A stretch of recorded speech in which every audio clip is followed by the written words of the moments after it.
Welcome back to TriCenter. My name is Bob Babbitt. I'm with Jarrod Shoemaker, 2008 Olympic triathlete. Jarrod, thanks so much for coming in, man. Thank you. So let's talk a little bit about the Olympics from 2008. You surprised a lot of people by making that team. Did you surprise yourself? I definitely didn't surprise myself. I was planning on being on the team the whole time, but it was really just about getting it done.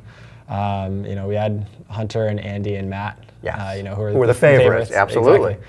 So, but I knew I was the fourth guy on that list, and all I had to do was just have a solid race and do what I usually do, and I'd be on the team. I didn't expect to get it done in the first race, but that was kind of a bonus. And getting it done in the first race and really giving you almost a full year to get ready for the Olympics, how important was that for you? That was huge. I mean, the whole year for training for me was big because I had only been in the sport for about 3 years at that point. It's amazing. You go from just getting into the sport to making the Olympic team in 3 years. Exactly. So I had that year to train. So we were able to look back, see what worked for me, and actually really try and do well at the Olympics. And I mean, I did well, 18th place. First time out. Exactly.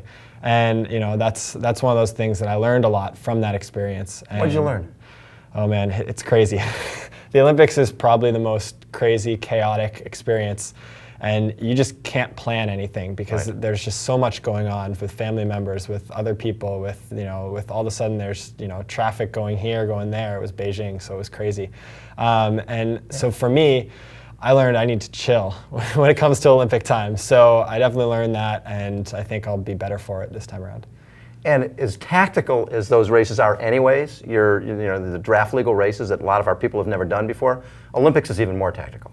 Oh, the Olympics is extremely tactical. I mean, some teams are putting domestiques in, and so that changes things. The only thing with domestique is I know who the domestique for the other team is, so they're kind of a domestique for me. When Simon, you can sit on them too. Exactly. When Simon had Colin in there, we all knew that, so we knew it was going to end up as a runner's race. So it kind of worked for a lot of us to have a domestique in there. And I'm sure teams will try it again.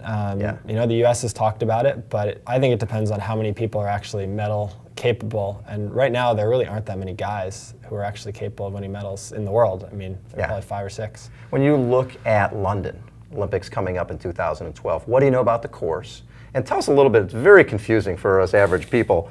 How the heck does somebody qualify to make this team? Well, the course itself, I'll start with the easy one. The course is going to be awesome because we're swimming in Hyde Park. And then we're actually biking down to Buckingham Palace and up by Westminster Abbey. Wow. So yeah, it's going to be the showcase spotlight event because we're going to be going by all the big, awesome London things. So I'm excited for that. It'll be a lot of fun. We haven't raced on that course yet. This will be the first time.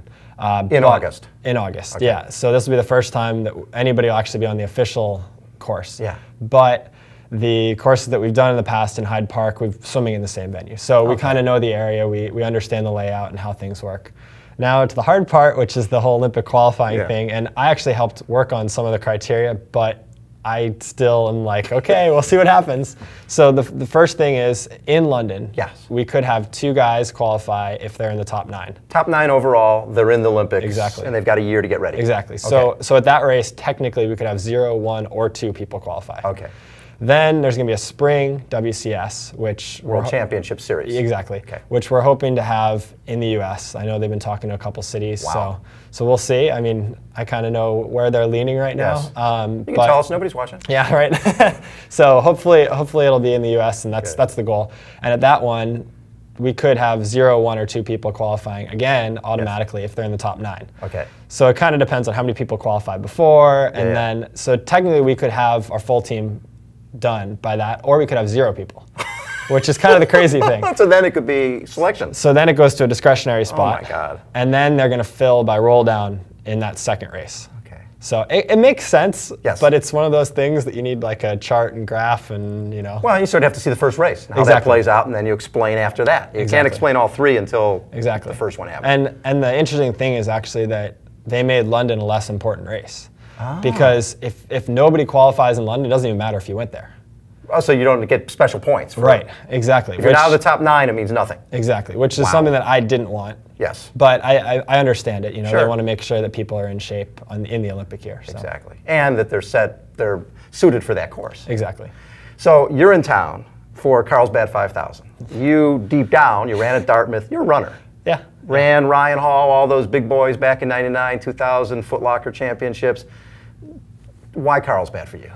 You know, Carlsbad is, I think it's the best 5K race in the world. I mean, I've run there 3 times now, and the spectators, the course, the way it's put on. I mean, it is honestly the best, most exciting 5K there is. That whole course is packed. So as an athlete, it's fun.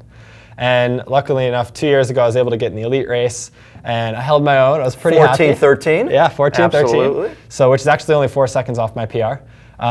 So this year, I know they're going for a world record there, and that's not going to be me. But I'd love to try and get as close to 14 as possible. That's so the goal, you go sub 14 here, Carlsbad. Yeah. Then you're going to Sydney. Yeah. And winning Sydney. Yeah, that's the goal. Okay. Yeah, Sydney, win that, sub 14, you know you're off to a good season. Exactly. And you know you're ready for London. And then hopefully I can carry it on all the way through and not burn out.